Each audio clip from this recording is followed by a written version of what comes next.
Whether you watch television or not, it can be a part of your life somehow. So let's take a look at this sitcom named Mom.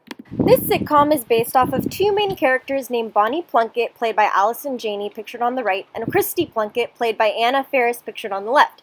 Bonnie and Christy have an estranged mother-daughter relationship due to addiction, which we will get into more later. All in all, the whole show is about a group of recovering alcoholics that help each other out despite the struggles in life. Bonnie and Christy are recovering alcoholics that are trying to mend their relationship. So, how was the Mom show born? Well, let's get into it now. It started with this woman right here named Gemma Baker. Gemma Baker met this man on the left named Chuck Lorre at an event through a mutual friend. Chuck Lorre was the king of sitcoms in the 2010s. Fast forward, Chuck Lorre offers Gemma Baker a position as a writer for 2.5 Men. Then, Lorre, Baker, and Eddie Grotetsky together create the sitcom Mom, which lasted for 8 seasons and had 6.2 million viewers tuned into the finale of the show on May 13th, 2021. This show was produced by the Warner Brothers and Chuck Lorre Productions.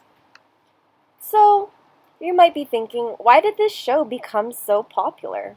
Well, let's take a look at what was happening around the time the first episode of this show was released on September 23rd, 2013. In 2013, Malala Yousafzai, pictured here, was awarded the United Nations Human Rights Prize. This prize is awarded every 5 years to someone. Then, exactly a year after her shooting incident with the Taliban, her book I Am Malala was published on October 8th, 2013. And during the same year, France's Women's Rights Minister Najat Vallaud-Belkacem, pictured here, legalized Parisian women to wear trousers. As you can see, there's a lot of women empowerment going on during this time. So, I wanted to focus on two characters in the Mom show. Christy Plunkett, played by Anna Faris on the left, and Jill Kendall, played by Jamie Presley on the right. So, my research question is, in what ways do the characters Christy Plunkett and Jill Kendall of the show Mom in Season 2, Episode 1, Season 5, Episode 16, and Season 6, Episode 10 resist and/or reinforce gender stereotypes? One stereotypical trait that both of these women have in common is addiction. More specifically, alcohol addiction. Christy is a recovering alcoholic, which is highly uncommon to see regarding female roles in sitcoms. Furthermore, she's a single mom with 2 children, Violet and Roscoe. This quote by Glasscock suggests that female characters were more likely to be depicted as married than male characters. However, as demonstrated by Christy's marital status as a single mom, this stereotype seems to be changing. Furthermore, another non-stereotypical representation of Christy is when she admits she used to be a stripper. She also works part-time as a waitress. And she is also going to school part-time to become a lawyer. She wants to pursue a career in family law.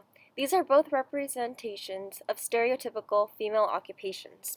As a single mom, Christy does not have a lot of money to begin with. So, in Season 2, Episode 1, Hepatitis and Lemon Zest, Christy begins to gamble to get a big win. However, this is just another form of her addiction.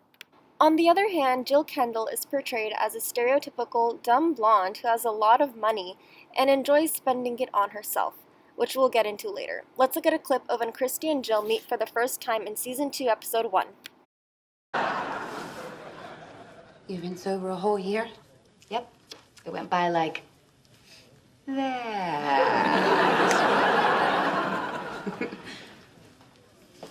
So what's been going on? Not much. I got a DUI, my husband left me, and I tried to commit suicide. Oh my God, you're gonna do great here. Although Jill Kendall is portrayed as a stereotypical character, there are aspects of her that are non-stereotypical. For example, when she got a DUI, or when her husband left her because of her alcohol addiction, or when she tried to commit suicide. In Season 5, Episode 16, both women experience or are reminded of some sort of heartbreak throughout the episode. Christy doubts whether she made the right decision breaking up with her boyfriend, which occurs a lot after a breakup. However, Jill believes in shopping for oneself will solve his or her emotional problems, when really this is another form of Jill's addiction. Both women are sad and distraught, which is stereotypical of a woman right after a breakup. However, when Jill takes Christy shopping, she asks Christy to stock her ex-husband's new wife. This is a non-stereotypical trait of women because Christy was absolutely not comfortable doing so. Finally, in Season 6, Episode 10, Flamingos and a Dance-Based Exercise Class, Christy begins to smoke cigarettes again. Once again, this is another outlet for Christy to deal with her addiction. On the other hand, this quote states that more women are seen smoking in the media because it is socially rejected. As a result, the inclusion of Christy's smoking habit reveals that addiction can happen to anyone and not just males. In the same episode, Jill is seen as angry simply because she did not eat, also known as hangry.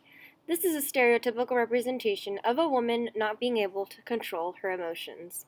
This chart, provided by the Gina Davis Institute on Gender and Media, reveals that almost 40% of females in primetime programs are Caucasian. However, all the main characters in the Mom Show are Caucasian, and if there is a character with a minority background, they are only in the show for a little bit. On the brighter side, this quote by Lawson reveals that the more women creators we have, the more female characters we will have.